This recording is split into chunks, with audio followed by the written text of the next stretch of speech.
சுட்டிக்கதைகள். உண்மையான பக்தி.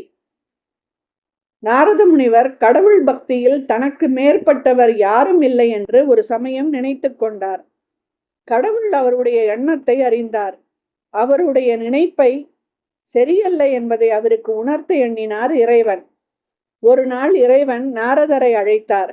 நாரதரே, பூவுலகில் ஓரிடத்தில் என் பக்தன் ஒருவன் இருக்கிறான். அவனை போய் பார்த்துவிட்டு வாரும் என்றார் கடவுள். அந்த மனிதன் இருக்கும் இடத்தை கேட்டுக்கொண்டார் நாரதர். அவனிடம் சென்றார். ஒரு நாள் முழுவதும் அவனுடனேயே இருந்தார். அவன் என்ன செய்கிறான் என்பதை கவனித்தார். அந்த மனிதன் ஒரு குடியானவன். அவன் காலையில் படுக்கையை விட்டு எழுந்திருந்தான். எழுந்தவுடன் ஸ்ரீஹரி என்று ஒரு முறை கூறினான். கலப்பையை எடுத்து தோளில் போட்டுக்கொண்டான்.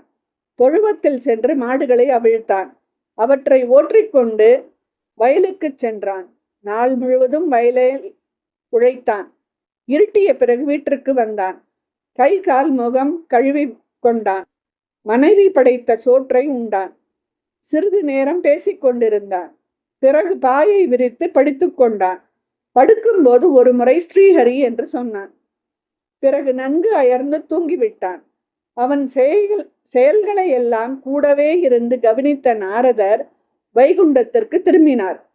கடவுள் இருக்கும் இடம் நோக்கி சென்றார். இறைவா, அந்த பட்டிக்காட்டானை போய் தங்கள் பக்தன் என்று சொல்கிறீர்களே, அவன் தன் வேலை ஒன்றையே கவனிக்கிறான். தங்களை பற்றி அவன் நினைக்கவே இல்லை. கோவிலுக்கு போகிறானா, தங்களை பாடி தொழுகிறானா, தங்களை அர்ச்சனை புரிகிறானா, தங்கள் பெயரால் தர்மம் செய்கிறானா, தங்கள் அடியார்களை போற்றுகிறானா, அல்லும் பகலும் தன் நினைவாகவே இருக்கின்றானா? ஒன்றும் இல்லை. அவன் தங்கள் பக்தன் என்று சொல்வதுதான் வேடிக்கையாக இருக்கிறது என்றார். அதெல்லாம் இருக்கட்டும் நாரதா, இப்பொழுது உமக்கு ஒரு வேலை தருகிறேன். அதை ஒழுங்காக செய்கிறீர்களா பார்ப்போம் என்றார் இறைவன். தேவதேவா, தங்கள் ஆணைக்கு காத்திருக்கிறேன் என்றார் நாரத முனிவர். கடவுள் ஒரு கிண்ணத்தை எடுத்தார். அதன் மேல் விளிம்பு வரை நிறையும்படி அதில் எண்ணெயை ஊற்றினார். நாரதரை நோக்கி, பக்தி மிக்க நாரதா, இந்த எண்ணெய் கிண்ணத்தை கையில் எடுத்துக்கொள்ளும்.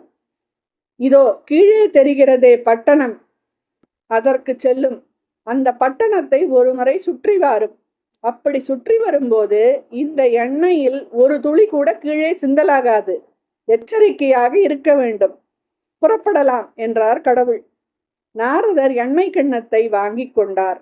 எண்ணெய் சிந்தாதவாறு அதை உற்றி கவனித்துக் கொண்டு வைகுண்டத்திலிருந்து கீழே இறங்கினார். கடவுள் சுட்டிக்காட்டிய பட்டணத்தை அடைந்தார். அதன் எல்லையோரங்களில் இருந்து பாதை வழியாக நடந்தார். மிகவும் எச்சரிக்கையாக கிண்ணம் கை நழுவி விடாமலும் எண்ணெய் தழும்பாமலும் அவ்வளவு இலாவகமாக பிடித்து கொண்டு பட்டணத்தை சுற்றினார். வெற்றிகரமாக திரும்பினார் வைகுண்டத்திற்கு. இறைவா, தங்கள் ஆணையை சிறிதும் வழுவாமல் நிறைவேற்றி விட்டேன் என்றார் நாரதர். இறைவன் குறுகுனை புரிந்தார். நாரதா, இங்கிருந்து புறப்பட்டு பட்டணத்தை சுற்றிவிட்டு திரும்பி வரும் வரையில் என்னை எத்தனை முறம் நினைத்து கொண்டாய் என்று கேட்டார் பெருமான்.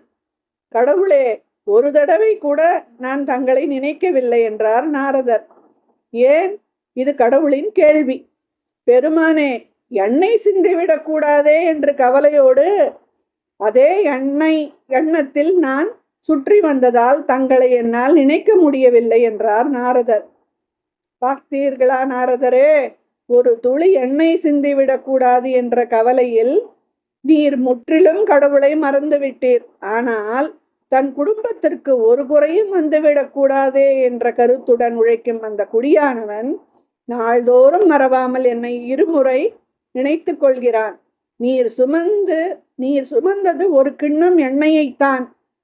அவன் சுமப்பதோ ஒரு பெரும் குடும்ப பாரம்.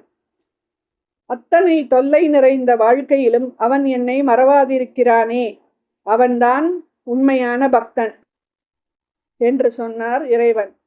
நாரதர் தலை குனிந்தார். தன்னை காட்டிலும் பெரிய பக்தன் இல்லை என்று வீண் இருமாப்பை அன்றே விட்டுவிட்டார். இறைவனிடம் நம்பிக்கை கொண்டுள்ள ஒவ்வொருவரும் சிறந்த பக்தரே என்பதை அவர் உணர்ந்தார். உண்மையான பக்தி எதுவென்று உணர்ந்த நாரதரை இறைவன் வாழ்த்தி அனுப்பினார். நன்றி, வணக்கம்.